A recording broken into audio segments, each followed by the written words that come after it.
Voici une longue blague entre un chien et un cochon qui se disputent et s'insultent l'un l'autre. « Tu es tellement paresseux, cochon, tu es toujours en train de te rouler dans la boue. Je suis surpris que tu n'aies pas un doctorat en saleté. »« Au moins, je n'aboie pas après le mauvais arbre toute la journée comme toi, chien. Tu es tellement bruyant, je suis surpris que les voisins n'aient pas porté plainte. » Eh bien, quelqu'un doit alerter le monde de la présence d'un désastre mental porcin comme toi. Tu es tellement lent, je suis surpris que tu n'aies pas le groin plein de poussière. Oh ouais? Eh bien, au moins je n'ai pas une mémoire oublieuse comme toi. Tu es toujours en train de courir après ta queue pendant que moi, je fais des progrès béconaux. Des progrès? Tu n'es qu'un échec aux mains de jambon, cochon. Tu es tellement maladroit, je suis surpris que tu ne trébuches pas sur tes propres sabots. Maladroit? C'est toi qui es toujours en pause pour attirer l'attention, chien. Et ne me lance même pas sur tes blagues approximatives et horribles. James se présenta à la messe un dimanche, et le prêtre faillit tomber à la renverse en le voyant. Il n'était jamais allé à l'église de sa vie, sauf pour des enterrements et des mariages. Après la messe, le prêtre le rattrapa et dit « James, je suis si content que vous ayez décidé de venir à la messe. Qu'est-ce qui vous a fait venir ?» James dit « Je veux être honnête avec vous, père. Il y a quelque temps, j'ai perdu mon chapeau, moi, et j'aime vraiment, vraiment ce chapeau. Je savais que Willy avait un chapeau juste comme le mien, et je savais qu'il venait à l'église tous les dimanches. Je savais aussi qu'il devait retirer son chapeau pendant la messe, et j'ai pensé qu'il le laisserait à l'arrière de l'église. Alors, j'allais partir après la communion et voler le chapeau de Willy. Le prêtre dit, un peu en colère, « Eh bien, James, j'ai remarqué que vous n'avez pas volé le chapeau de Willy. Qu'est-ce qui a changé d'avis ?» James répondit, « Eh bien, après avoir entendu votre sermon sur les 10 commandements, j'ai décidé que je n'avais plus besoin de voler le chapeau de Willy. » Les larmes aux yeux, le prêtre fit un grand sourire à James et dit « Après que j'ai parlé de « tu ne voleras point », vous avez décidé que vous préféreriez vous passer de votre chapeau plutôt que de brûler en enfer. » James secoua lentement la tête. « Non, père. Après que vous ayez parlé de « tu ne commettras point d'adultère », je me suis souvenu où j'avais laissé mon chapeau. » Un homme avait 6 enfants et était très fier de son exploit. Il était tellement fier de lui-même qu'il commença à appeler sa femme « mère de 6 », malgré ses objections. Une nuit, ils allèrent à une fête. Il décida qu'il était temps de rentrer à la maison et voulut savoir si sa femme était prête à partir aussi. Il cria à tue-tête « On rentre à la maison, mère de 6 ?» Sa femme, irritée par le manque de discrétion de son mari, lui cria en retour « Quand tu veux, père de 4 !» Dans les bois, la femme de M. Bernard accoucha au milieu de la nuit, et le médecin fut appelé pour aider à l'accouchement.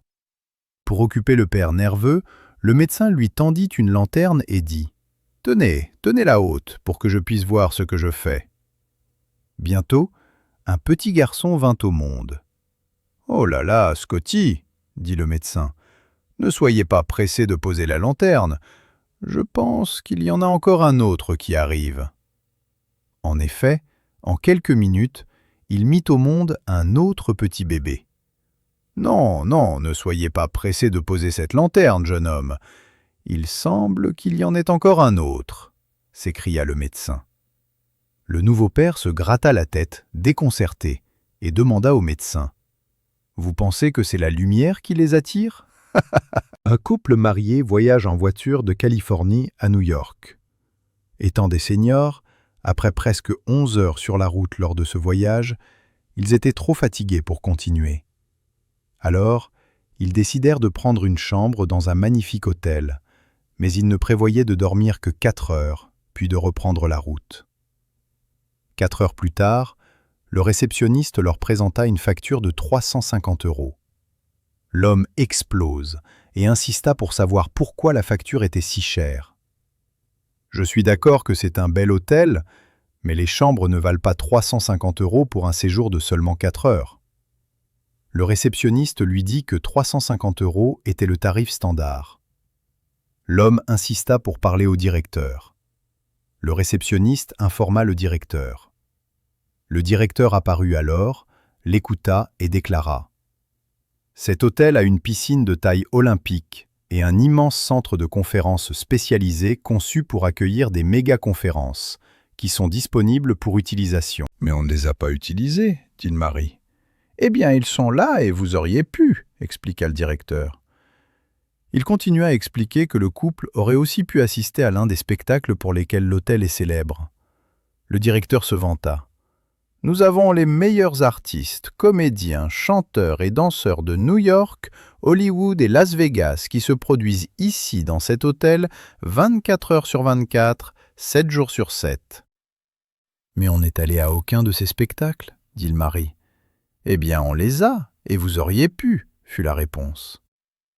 Peu importe les installations et services que le directeur mentionnait, le mari répondait « Mais on ne les a pas utilisés. » Le directeur répondait toujours par sa réponse standard.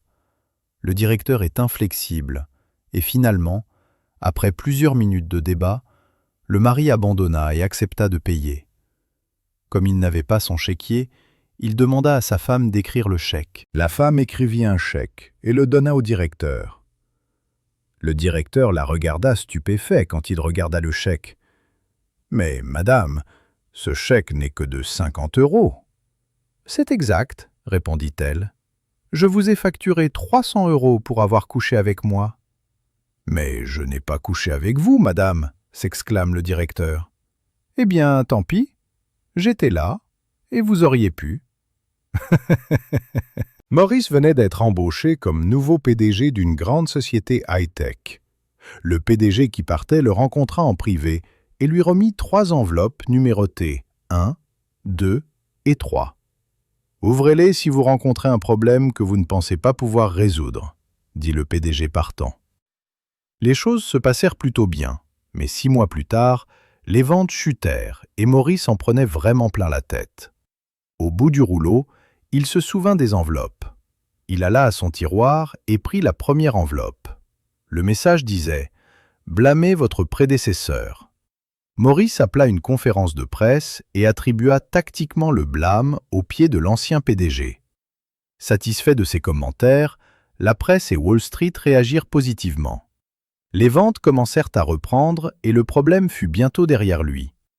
Environ 1 an plus tard, la société connaissait à nouveau une légère baisse des ventes combinée à de graves problèmes de produits. Ayant appris de son expérience précédente, le PDG ouvrit rapidement la deuxième enveloppe. Le message disait « Réorganiser », ce qu'il fit, et l'entreprise rebondit rapidement. Après plusieurs trimestres consécutifs rentables, l'entreprise retomba à nouveau dans des moments difficiles. Maurice alla dans son bureau, ferma la porte et ouvrit la troisième enveloppe. Le message disait « Préparez 3 enveloppes ». Un retraité conduisit sa toute nouvelle BMW à 160 km/h. Regardant dans son rétroviseur, il vit une voiture de police derrière lui. Il accéléra jusqu'à 225 km/h, puis 240, puis 250. Soudain, il pensa « Je suis trop vieux pour ces bêtises ». Alors, il se rangea sur le côté de la route et attendit que la voiture de police le rattrape.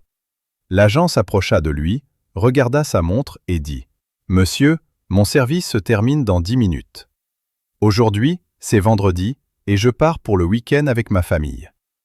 Si vous pouvez me donner une bonne raison, que je n'ai jamais entendue auparavant, pour laquelle vous rouliez si vite, je vous laisse partir. » L'homme regarda très sérieusement le policier et répondit « Il y a des années, ma femme est partie avec un policier. Je pensais que vous me la rameniez. » Le policier partit en disant « Bonne journée, monsieur. »